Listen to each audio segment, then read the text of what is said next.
So that ad you saw on Facebook, and if anyone else pulled it up, the ad you saw in your feed, when we go to work with a client, we're usually making 4 to 5 variations of what you saw. That was just an example. So here I have 4 examples from 1 month campaign that we ran. I took the name off of the department and put Safeguard logos, but the ads are actually what they looked like, and the position offer is actually the same.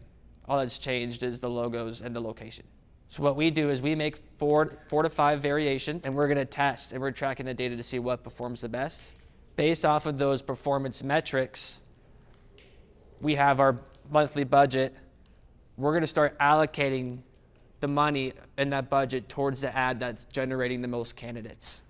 Kind of like a great offensive coordinator in football or a great coach.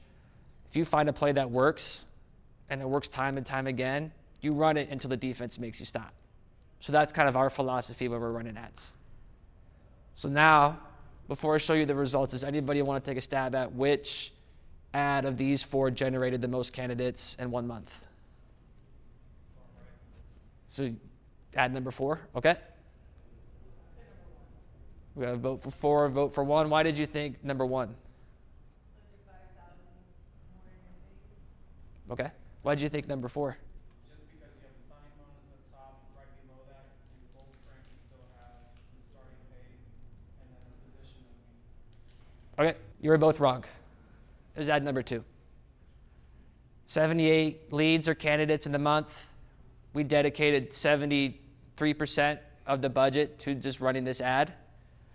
A big reason why that cost per click, it cost about half as less as the second top performing ad. What we needed to spend to get people to engage was so much lower than the others. Let's keep running it, and we're getting the lowest cost per lead because of that. In addition to cost per click, we're tracking things like reach, which just means how many devices did this ad reach? So 8,000. Frequency is like on average, how many times did people see it? And then the final is actually 3,797 individuals engage with this ad. Now what we do, so we know this was month 1. I don't know why it worked the best. I just know it worked the best. I can have my theories and maybe think about it, but my next goal is what can we learn from ad 1 and then build a series of ads for month 2 that take the best practices. So looking at this ad, kind of like you guys both mentioned, there seems to be, well, you guys mentioned the signing bonus. That's on there, but actually the big words are correctional officer. So maybe it's the picture, right? Maybe that officer, she's very inviting and she probably connects with a lot of users, or maybe just having people involved. All right, so month number 2. Again, you can see we used a lot more photos of people. We did use the photos of the 2 officers to maybe mix it up. Maybe want to avoid some ad fatigue. We kept 1 ad of just the building in case maybe it is just the signing bonus that's getting attention or something. But who wants to take a guess on month 2, which ad performed the best? Ad number 2? Sabrina, what do you think? Number 4. 2 and 4? Okay, so we got a vote for 2 and a vote for 4. And it was number 4. But this time, so again, there's kind of a reoccurring theme here. People are generating the most leads. This one, 106 candidates, 89% of the ad spend for this monthly budget. So it actually kind of outperformed last month's. Cost per click, again, outperforming all the others. We're reaching people. But I'm looking at this is the end of month 2.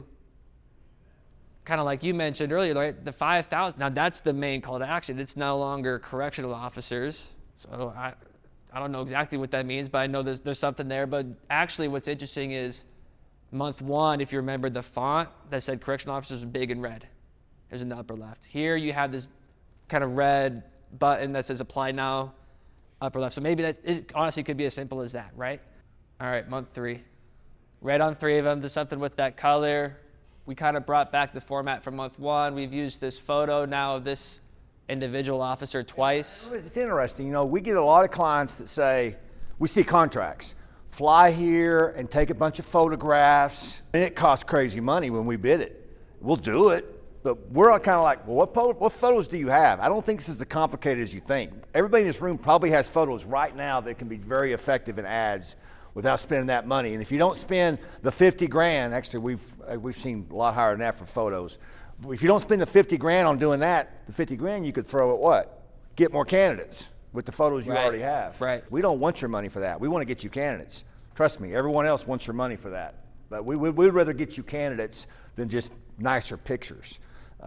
So we haven't found a department yet, big or small, that doesn't have plenty of photographs to pick from to do these type of ads. Actually, if you guys notice, these 3 months of examples I've shown you, there's only been 3 pictures that I've used. It's just the photo of the building, the individual officer, and then the 2 officers sitting at the booth. And I'm just changing the format and playing with it. So a lot, 3 pictures and 12 ads in 3 months. And it's always interesting, you know, when we have grace because we know that we're law enforcement. We don't always know this stuff. I didn't know any of it really a few years ago. We had a recent client. They go, "We want some ads with mountains in it." Okay, you know, it's a nice area. They believe the mountains will attract people, and we will do that with 1 ad. But if that ad's not working, we're not spending money on that ad, and we'll just have to nicely tell them, you can spend a lot more money to see your mountains, or you can spend less money and we can actually get you candidates. So we talk that through all the time, and we'll talk about one example of video in a minute where that exact thing happened. So let's just jump right into the numbers here. 4 ads, month 3. And again, this ad performed the best. 92 leads, 75% of the budget. So kind of what I'm getting at is I don't know why each one performs the best. I can always come up with theories. I only know what works best. This lady's very inviting. Like, she makes people want to apply. Correctional officers, red again. The location, you can still see the signing bonus. But hopefully as we're walking through it, you can kind of see how we're iterating and just learning month to month. And it's interesting about leads because you asked about how to reduce the cost. Obviously, this reduced the cost by what he's talking about. But when you see leads, those are qualified candidates. Because a short firm, we don't send candidates to people that aren't qualified. We actually ask qualifying questions. So there's people that may hit that don't qualify. That's not counted here.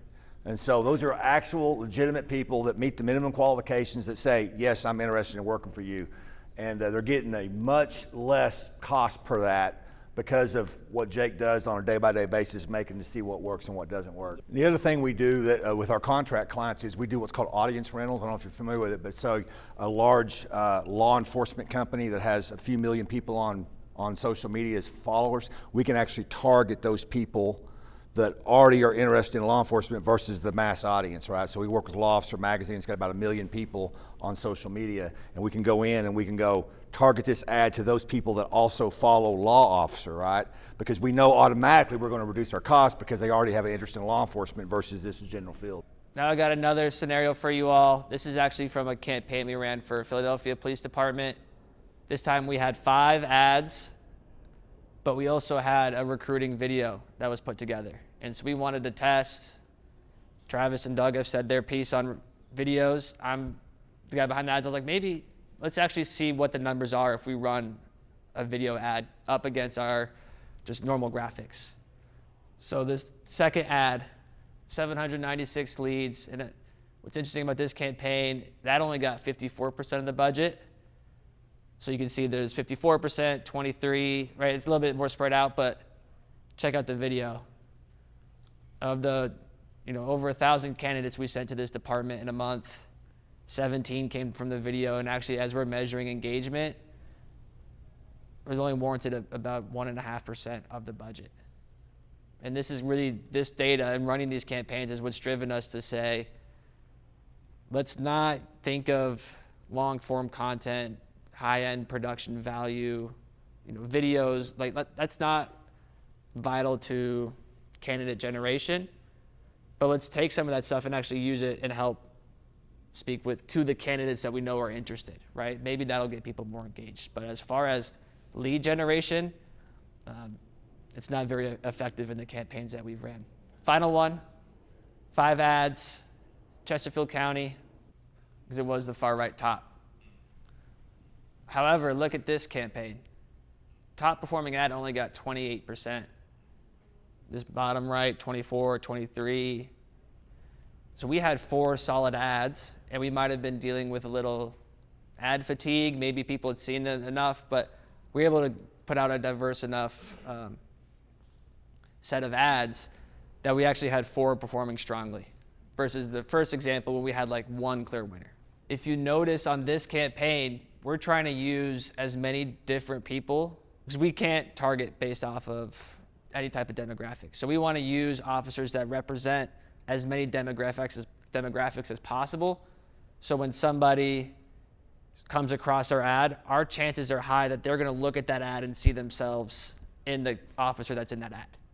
Now, if your department, let's say you have an initiative to hire more female cops. On Facebook ads, you can't go and build a campaign that targets women, even though you're trying to increase diversity in your department. But on Facebook, they see that as ads discrimination. And I'll read you the policy in a second. So what we do is we're going to use as many photos of your female cops as possible because the women in our audience will connect with that a little bit more. They'll engage with it a little bit more.